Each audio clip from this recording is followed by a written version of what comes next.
सबका कहना है कि दुनिया अल्ट्रा एडवांस 2 नैनोमीटर चिप पे शिफ्ट हो चुकी है, लेकिन इंडिया क्या कर रहा है? 28 नैनोमीटर्स की फैक्ट्री लगा रहा है। मतलब सीरियसली, क्या हम टेक इंडस्ट्री में लेट एंट्री मार रहे हैं? बिल्कुल भी नहीं। और सुनो, अगर आप आने वाले सालों में ईवी खरीदने का सोच रहे हो, 5G स्मार्टफोन खरीदने का सोच रहे हो या स्मार्ट एसी लगवाने का सोच रहे हो, तो ये वीडियो आपको फ्यूचर में थैंक यू बोलने पे मजबूर कर देगी। क्योंकि असली मसाला ये है कि 2 नैनोमीटर का पावरफुल प्रोसेसर ऑलरेडी इंडिया में डिजाइन स्टेज क्रॉस कर चुका है। तो चलो आज मैं आपको बताता हूँ कि सेमीकंडक्टर मिशन 2.0 का असली हिडन गेम क्या चल रहा है। We will launch ISM 2.0 to produce equipment and materials, design full stack Indian IP and fortify supply chains. सबसे पहले एक कंफ्यूजन दूर करो, 28 नैनोमीटर चिप पुराना हो गया। चिप डिमांड आज भी 28 और 40 नैनोमीटर पे टिकी हुई है। आपकी कार के अंदर जो इलेक्ट्रॉनिक्स है, वॉशिंग मशीन का ब्रेन, 5G टावर्स के सर्किट और डिफेंस सिस्टम तक, सब में यही टेक्नोलॉजी यूज होती है। अब थोड़ा लॉजिक लगाते हैं। मिसाइल को टारगेट हिट करना है, उसको पबजी की टूर्नामेंट थोड़ी जीतनी है, तो वो 2 नैनोमीटर की गेमिंग बीस्ट लेके करेगा क्या? बात तो सही है। और वॉशिंग मशीन को कपड़े धोने हैं,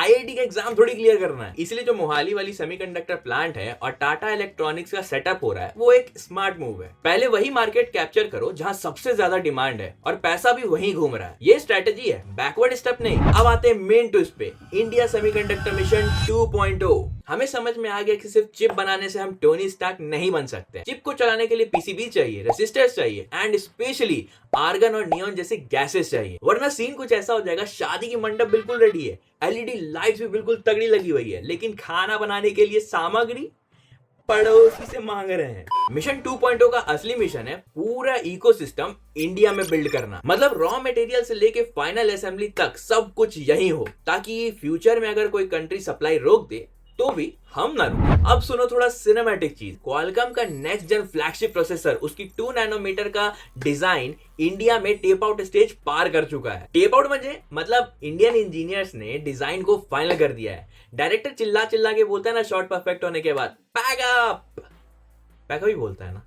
और ये कोई छोटी बात नहीं है, अमेरिका के बाद सबसे बड़ा R&D सेंटर इंडिया में ही है। मीडियाटेक नोएडा में मैसिव 1.5 लाख स्क्वायर फीट का टेक हब बना रहा है। रेनेसिस जापान वाली कंपनी अपने 3 नैनोमीटर के चिप को इंडिया में डिजाइन कर रही है। ये सब कोइंसिडेंट नहीं है। ग्लोबल कंपनीज वही इन्वेस्ट करती है जहां पोटेंशियल और टैलेंट दोनों मिलता है, और उन्हें पता है कि इंडियन इंजीनियर्स का दिमाग ओवरक्लॉक्ड मोड में रहता है। दुनिया को 28 नैनोमीटर से 3 नैनोमीटर पहुंचने में 10 से 12 साल लग गए, पर वी इंडियंस एग्जाम से एक रात पहले बैठ के पूरा सिलेबस को रट्टा मार के पास कर जाते हैं। वही अप्रोच यहाँ भी चल रहा है। 2026 तक 28 नैनोमीटर का प्रोडक्शन स्टार्ट हो जाएगा, 2032 तक 3 नैनोमीटर तक पहुंच जाएंगे एंड 2035 तक 2 नैनोमीटर का फैब्रिकेशन। थोड़ा एम्बिशियस लगता है ना? याद करो, आज से 10 से 15 साल पहले हम पूरा स्मार्टफोन इंपोर्ट करते थे, लेकिन आज हम सबसे ज्यादा आईफोन बनाने वाले कंट्री बन गए हैं एंड फिर एक्सपोर्ट भी कर देते हैं। स्वैग देख रहे हो, इंटरनेशनल। अब वही प्लेबुक सेमीकंडक्टर और ईवी के साथ भी अप्लाई हो रहा है। कल को टाटा अपनी इलेक्ट्रिक व्हीकल्स के लिए इन हाउस चिप्स बनाने लगे, तो इमेजिन करो प्राइस और